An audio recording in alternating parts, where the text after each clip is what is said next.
Hello, fellow watch appreciators and horologists. I just got this beautiful new Timex moonphase watch and I couldn't find anywhere how to set it up, not even on the Timex website. So I thought I shoot here my first watch review video also with the aim to help you to set it up. It contains a Miyota Ml6P00 movement.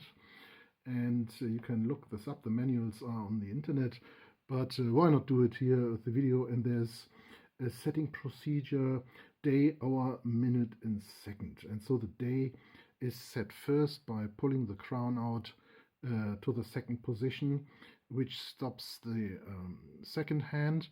It is hackable. Maybe do this to the full second here, there. All right. And then you turn the hour minute hands clockwise to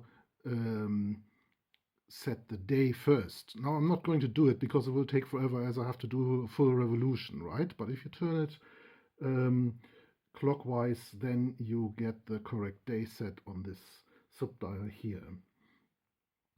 And you need to advance it just 24 hours per day. So then you can set the time, and what's very interesting here, you should always turn it clockwise to set the time, and if you want to set it accurately, say to 5 past, they advise you to turn the hands ahead and then turn it 5 minutes backwards to get it absolutely second, because I thought at first when I got that watch set it wouldn't be properly aligned. The second was a bit out of it was pointing between the seconds markings here, but it was because I didn't set it correctly with this little back movement here.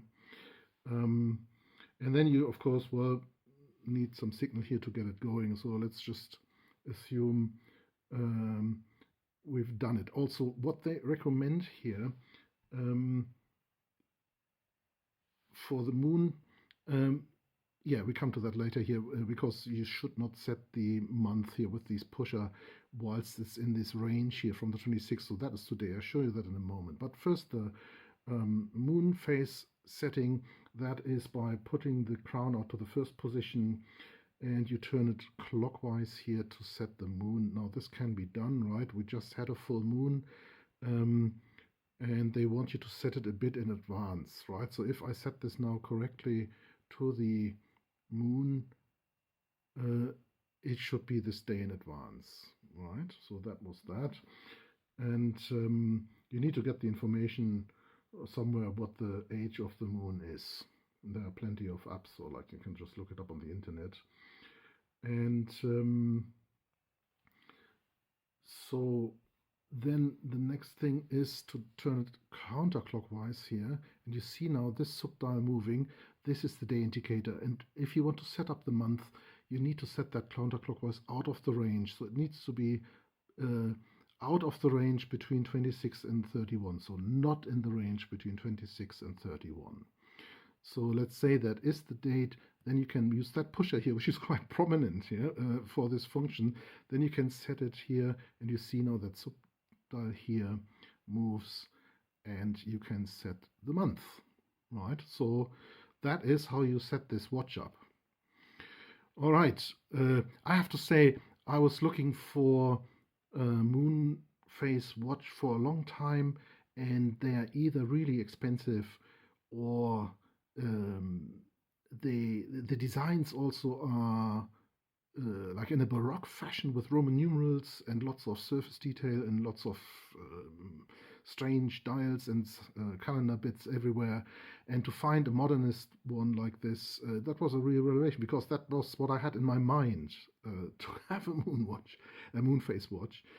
And the only thing I thought, which I really liked, was the Junghans, yeah, and that's out of production. They don't make that anymore. So we have here this beautiful dark blue, midnight blue dial, and you see how great this works under the light. And the subdials, they have these circular markings in them, so they all do different things here with these sort of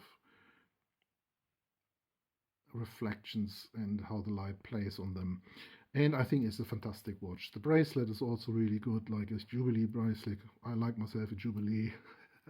And the disadvantage here of that clasp is which closes nicely and gives you this uninterrupted look with a little label here. It has no micro adjustments, so it sits a bit tight on my wrist. And I have to see if I maybe put another link in, and then it maybe is a bit loose. Yeah. Also, one of the downsides, it's what they call a Hesselite crystal, and it might scratch easily. But that didn't matter to me. That's all right. You can polish it off, or just be careful. All right, what for that price range is like, if you look at the quality of the bracelet here with the, compare that to the Falcon Eye model, how flimsy that is, yeah, in comparison. And I mean, like, this is a great party trick here, what the Falcon Eye does with the dial, and it's a great integrated watch. But I think this is better quality here. And for that price, I mean, like what Timex does here, it's an original design of them in this Marlin range, what they call it. And they are entering here these Chinese homage watches. Yeah, they kind of like, if you look at this here, that is a Holuns homage watch. It has the Jubilee bracelet, has of course an automatic movement of not the greatest quality. And here you've got a quartz movement, yeah, but like if you look at this, well, you know, I think Timex has done a great thing. Here's another Chinese homage, a Pagani GMT watch.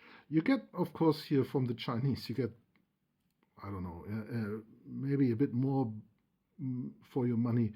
But, well, yeah, they are dubious brands, to say the least. You know, it is a great watch, and I really like it. I think this one is a homage to the Zulu time from Longines, and it, I think, in some ways does a better job than the Longines original itself, right? But you might disagree with that. Yeah, so that was a little comparison to other watches of this beautiful thing. I hope you enjoyed watching that video, and maybe I'll produce more, see how this goes, and if people like it or not. Bye-bye.